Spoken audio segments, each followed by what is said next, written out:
Problème de fibromyalgie, voire suspicion de syndrome d'Ehlers-Danlos.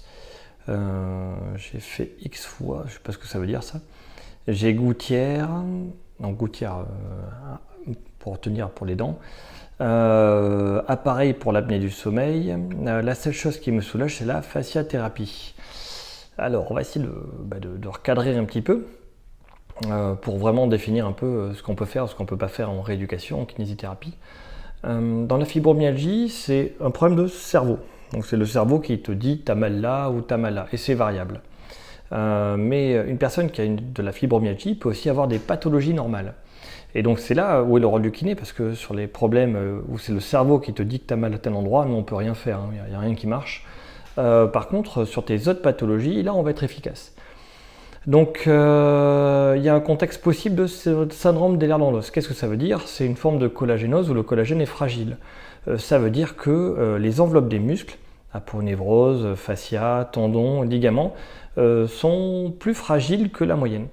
Donc on va faire exactement la même chose en rééducation, sauf qu'on va diminuer le temps de travail, les charges par deux, partout. Tout va diviser par deux.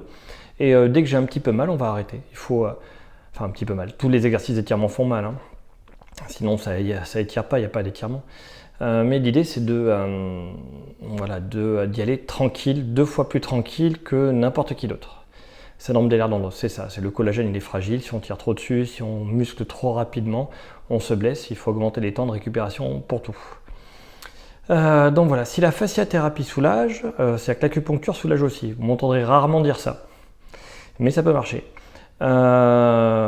Syndrome d'Ehlers-Danlos, donc c'est très fragile, c'est une personne qui va se créer de multiples blessures avec pas grand chose. Voilà, dès qu'il force un peu trop, il se blesse. Et pour récupérer, c'est très compliqué.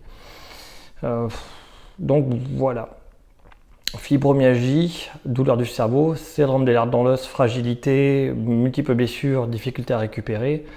Souvent on associe les deux en médecine, parce que c'est pas encore très clair comme pathologie. Autant la fibromyalgie, on voit à peu près ce que c'est, autant le syndrome d'Ehlers-Danlos, on est en train de l'explorer actuellement. Donc bon, voilà. Donc qu'est-ce que je peux faire pour ma mâchoire?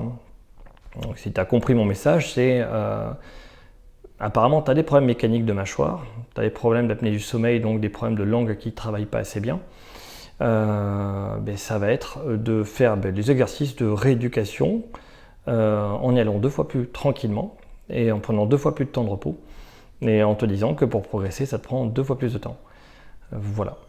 Donc si tu as retenu cette information-là, tout ce que ton rééducateur, tes machins te disent par rapport à un être humain normal, il faut juste que tu fasses tout 2 fois plus lentement et 2 fois plus faiblement, et progressivement, tu augmentes tes charges de travail. Voilà, ça c'est pour prendre la précaution par rapport au syndrome d'Ehlers-Danlos. Et la fibromyalgie, toute l'astuce, c'est de voir la différence entre les douleurs qui bougent, qui sont liées au cerveau, et les douleurs réelles mécaniques, en faisant des tests qui correspondent à tes problèmes à toi, récurrents. On peut avoir une fibromyalgie et se blesser l'épaule, avoir très mal à l'épaule. La différence, c'est qu'on aura l'épaule tout le temps mal à l'épaule, en faisant toujours les mêmes gestes.